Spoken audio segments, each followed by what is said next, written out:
Aicinu tagad pie mikrofona nākamo runātāju, un tas būs Mārtiņš Sirmais. Rīgas valsts pilsētas civilās aizsardzības un operatīvās informācijas pārvaldes vadītājs. Lūdzu. Jā, labdien, dāmas un kungi. Sākšu ar vienu jautājumu, ko savā laikā uzdeva jau tagad atvaļinātais Valsts ugunsdzēsības un glābšanas dienesta ģenerālis Zitāna kungs. Ar ko sākās civilā aizsardzība? Ir kādas versijas? Ar katru no mums. Tātad, runājot par civilo aizsardzību un arī saistībā ar invalīdu jautājumu, jāatzīst, šī tēma ir diezgan smaga, es to neslēpšu. Kā jau Ukrainas pārstāve minēja, kad pirmā lieta mums ir jāapzinās taču invalīdu skaits, un runājot ar saviem kolēģiem no Labklājības departamenta, saņēmu informāciju, ka visdrīzāk pašvaldība nezina visu invalīdu atrašanās vietas, it sevišķi tos, kuri tiek kopti mājās. Tas ir izaicinājums numur 1. Tad kā otrais izaicinājums varētu būt tas, ka, ja... Tagad dzirdat? Jā, paldies. Jā, tagad ir labāk. Jā, atvainojiet. Otrais izaicinājums, manuprāt, varētu būt tas, ka, ja krīze ir mazamēroga, tad valsts operatīvie dienesti diezgan sekmīgi spēja tikt galā, un arī tajā pašā skaitā arī ar invalīdu evakuāciju un tam līdzīgi. Bet jo lielāka krīze, jo operatīvo dienestu kapacitāte sarūk. Tāpēc bez līdzcilvēku atbalsta nekādies neiztikt. Jo, atkārtošos vēlreiz, jo lielāka krīze, jo lielāki resursi, jo sākas prioritātes. Runājot par personu invaliditāti un mazgadīgu bērnu evakuāciju, tad, ja mēs skatāmies valsts civilās aizsardzības plānā, tad tā ir prioritāte numur 1. Tas ir noteikts plānā, bet tad mēs atkal atgriežamies pie Ukrainas pārstāves stāstītā, ka plāns bez praktiskās pārbaudes, tas var arī nenostrādāt. Vēl kādus izaicinājumus mēs esam konstatējuši šajā jomā. Specializētais invalīdu, tieši guļošo invalīdu evakuācijas transports. Ja Rīgas satiksmes autobusiem ir šīs zemās grīdas, mēs varam cilvēkus ar ratiņkrēsliem diezgan sekmīgi kaut kur nogādāt. Tad, ja tie būs guļošie pacienti, kuru pārvietošana ir diezgan ierobežota, tad tas būs izaicinājums. Tikā arī pieminēta iekļūšana patvērtnēs. Tad kolēģis no Valsts ugunsdzēsības un glābšanas dienesta arī apliecinās, ka izstrādātajās vadlīnijās par patvērtnēm tur ir norādīts, ka šai patvērtņu pieejamībai ir jābūt nodrošinātai cilvēkiem ar ratiņkrēsliem, pieņemsim, vai šī iekļūšana ir jānodrošina ar līdzcilvēku palīdzību.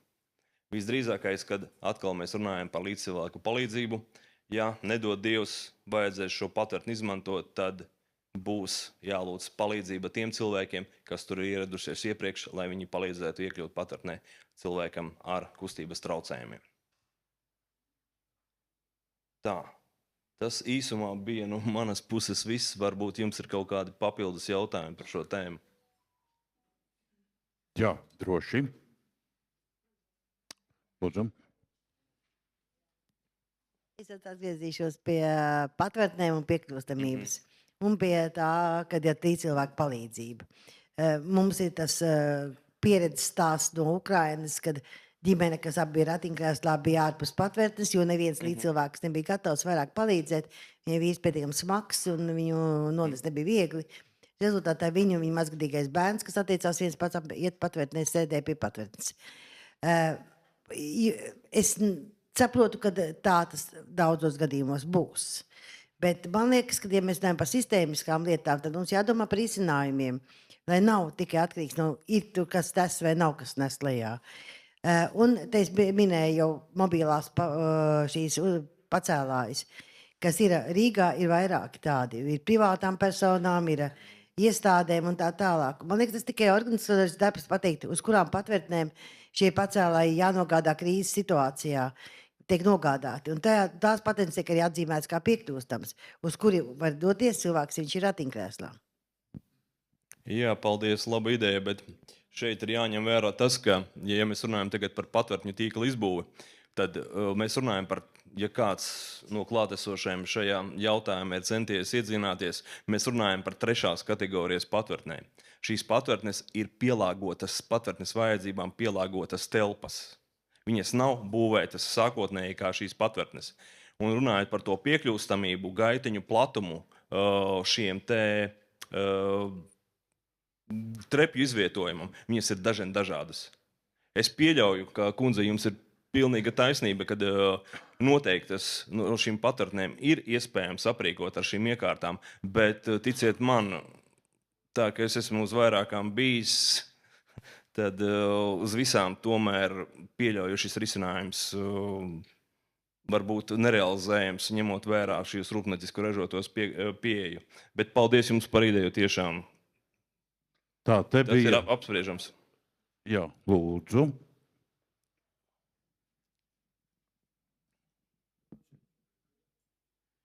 Labdien!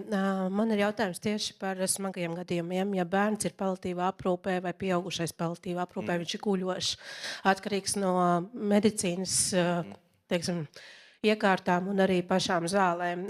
Kur šādus bērnus vedīs? Labi, viens ir, kā viņus pārvadās, bet vai ir domāti par kādu institūciju, nezinu, ēku, kur būs nodrošināta šīs zāļu rezerves, speciālā pārtika vai speciālās gultas, jo šajā situācijā arī esmu ģimene, kurā ir guļošs bērns, un mēs esam par to runājuši, un vienīgais risinājums, kas mums ir, vai nu sēsties mašīnā un braukt tik tālu, kamēr beidzas degviela, vai ir otrs risinājums vienkārši palikt mājās un gaidīt.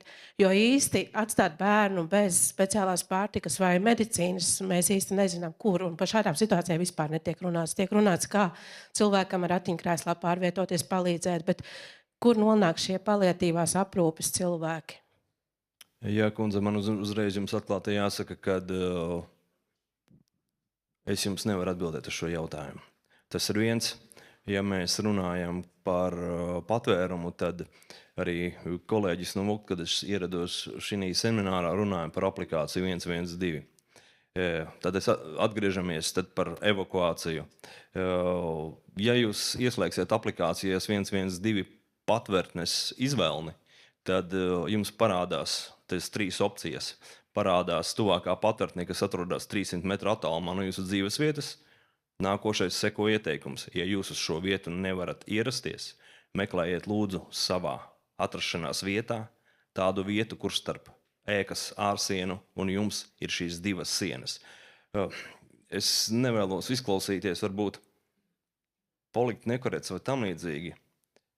Ja mēs paskatāmies šos uzbrukumus Ukrainai tieši, kur tiek izmantoti šie bezpilota lidaparāti, kas lielā skaitā tiek izmantots, un paskatāmies šos postījumus, tad tas nav kā, pieņemsim, Krievijai, kad iebruka Sīrijā, bija tāda otrā Sīrijas lielākā pilsēta Alepo, no kuras tagad ir palikušas tikai drupas. Šie bezpilota lidaparāti, viņi ietriecās ēkā, tur 1 vai 2 dzīvokļi tiek izdemolēti, bet pārējā ēka stāv. Protams, teikt ar garantiju, ka tā mana izvēlētā vieta aiz 2 sienām būs tā, kas man nodrošinās 100% drošību, es jums arī nevaru.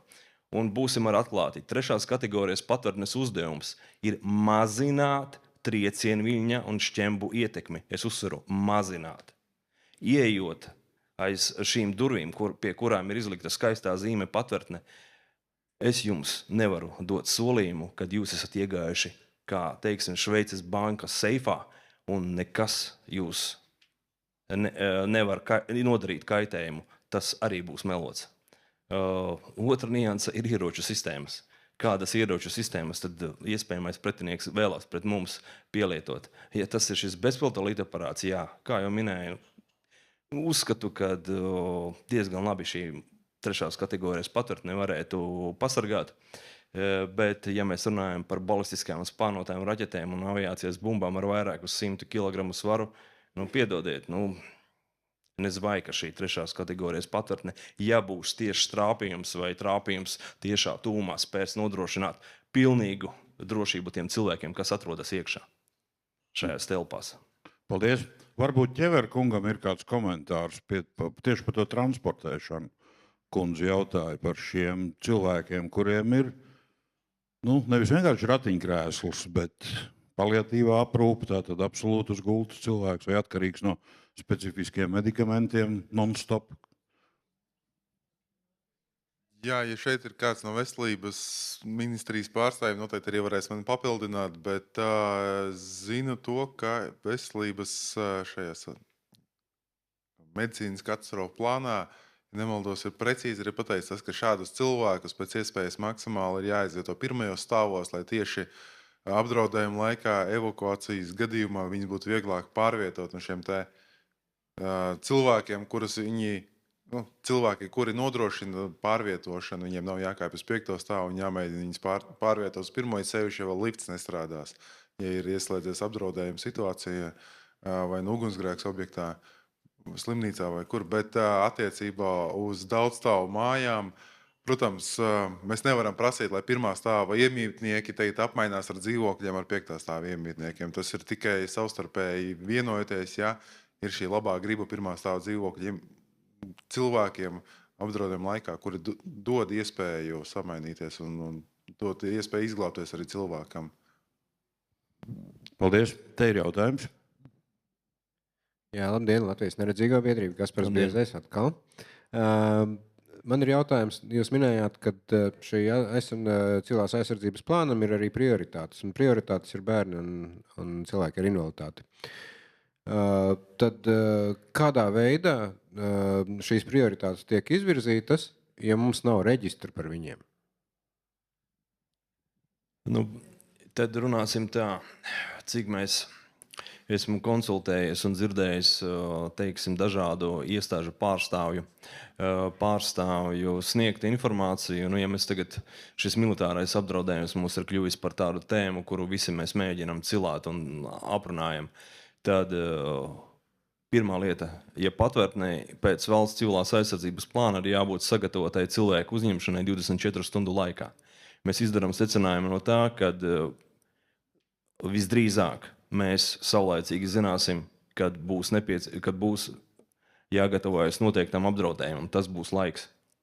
Zinot to, ka būs laiks, informācija par pulcēšanās un evakuācijas vietām, daļai no viņiem ir publicēta civilās aizsardzības plānā. Ja mēs runājam par Rīgu, daļu var izsludināt, jo tur ir atstāts pēdējais punkts, kā arī citas vietas, par kurām cilvēkiem tiks paziņots. Tad būs tas laiks arī tiem cilvēkiem, kas nav reģistrēti. Es ļoti ceru, ka viņu ģimenes locekļi varēs sniegt tādu atbalstu un nogādāt viņus tajās vietās. Ir atbildēts? Cilvēks saka, ka nav īsti līdz galam, bet varbūt ir kāds papildu jautājums. Jautājums ir tīri praktiskas dabas īstenībā. Ja jūs sakāt, pieņemsim arī par tām papildus pulcēšanas vietām, droši vien, kad man grūti ir iedomāties, kā neredzīgs cilvēks to varēs izdarīt. Vai ir domāts par neredzīgiem cilvēkiem šādās situācijās? Domāts ir par daudz ko, bet es jums uzreiz varu pateikt, ka nodrošināt to, lai katram cilvēkam ar invaliditāti, neskatoties uz tās veidu, būtu norīkots cilvēks, kurš tieši viņu nogādās uz šo vietu. Tāda nav. Paldies. Tā, ir vēl kāda pacelta roka mums auditorijā? Lūdzu. Labdien! Sakiet, lūdzu, vai Rīgas gadījumā civilās aizsardzības komisijā darbojās NVO pārstāvi, piemēram, kopienu pārstāvi, biedrību, arī iespējams invalīdu biedrības kāds pārstāvs? Paldies! Jā, šī jauna iniciatīva, kas tika iekšlietu ministrijas vadlīnijās izdotie, nemaldos, mēnesi vai 2 atpakaļ. Jā. Šobrīd nav. Šobrīd mēs gatavojam teiksim, tādu tiešsaistes aptauju iedzīvotājiem par viņu gatavību brīvprātīgi sniegt atbalstu civilās aizsardzības pasākumiem. Bet jā, šī iniciatīva ir zināma, bet šobrīd tāda NVO pārstāvja nav, un varbūt jūs man varētu atbildēt uz vienu jautājumu. Kurā NVO var pārstāvēt visas NVO? Nu, jā, paldies. Jā, organizācija, kur pati vēlās un ir gatava piedalīties. Labi. Tā. Lūdzu, Iveta. Es domāju, ka tā kā reiz nav problēma, jo principā organizācijas pirmkārt tādā vairāk tīklojumi lielie, kas ir atbalsta konkrētas, pārstāv konkrētas grupas cilvēkus, gan cilvēku invaliditāti, gan, teiksim, sieviešu tīklojums ir un tā tālāk. Tā kā faktiski, ja būtu tik iniciatīva no jūsu puses, es domāju, ka piesaistīt NVO nav problēmas. Tad kādu iniciatīvu jūs vēlētos? Kādā veidā, lai mēs viņu izrādītu? Un kuru no organizācijām? Sustento. Kas ir tāda jumta organizācija? Tieši tā. Labi, sapratu. Citu organizāciju. Pateicos par ieteikumu. Labdien, man sauc Ilza Āboliņa, laikam arī uzstāšos. Esmu no Jelgavas, atbildīga par civilu aizsardzību, un es teiktu tā, pa godīgo, nekad nav bijis skaidrs, pie kādu iet. Katrs par kaut ko ir atbildīgs, bet pie kā iet, jo ar iniciatīvu mēs skrienam apkārt, man liekas, 3-4 gadus jau, bet pie kā reāli aiziet, un tad, kad mēs aizējām ar iniciatīvu, pie mums atnāk 4 vai 5 dāmas, kurām ir interesanti parunāties par cilvēku aizsardzību, bet solīts, ka pie mums nāks tur 200-300 cilvēks, īrējam tur zāles, tur taisam, gribam pastāstīt par cilvēku aizsardzību, par visu kaut ko, un atnāk 3-4 cilvēku, un mēs nesaprotam, pie kurām durvīm paklauvēt. Pareizām, kuras tās pareizās durvis, tāpēc šīs jautājums, kas bija no jums, ja, caur kurien tikt. Kā jūs uzrunāt? Jo mēs esam gatavi stāstīt, rādīt, palīdzēt, iesaistīt apmācībās, gan teorētiskajās, gan praktiskajās un tā tālāk. Pie kā aiziet, lai mēs varētu savākt to maksimumu bāru. Bet es, man liekas, savā prezentācijā drusciņi arī atbildēšu. Ja drīkst papildināt šo pilnīgi, es jums pilnīgi piekrītu, jo mēs jau 2. gadu rīkojam seminārus Rīgas valstspilsētas apkaimju iedzīvotājiem. Cenšamies, darām, ko mēs vēlamies, lai sabiedrība uzzinātu un arī uzklausām sabiedrības vēlmes, bet tiešām mēs runājam daudz, bet paskatoties uz šo cilvēku skaitu, kas apmeklē šo semināru, manuprāt, viņš ir nepietiekams. Tā. Nu, ja nav nevienas paceltas rokas, tad mēs Sirmā kungu laižam vaļā šobrīd. Paldies. Paldies jums liels. Varam aplaudēt, ja ir vēlme.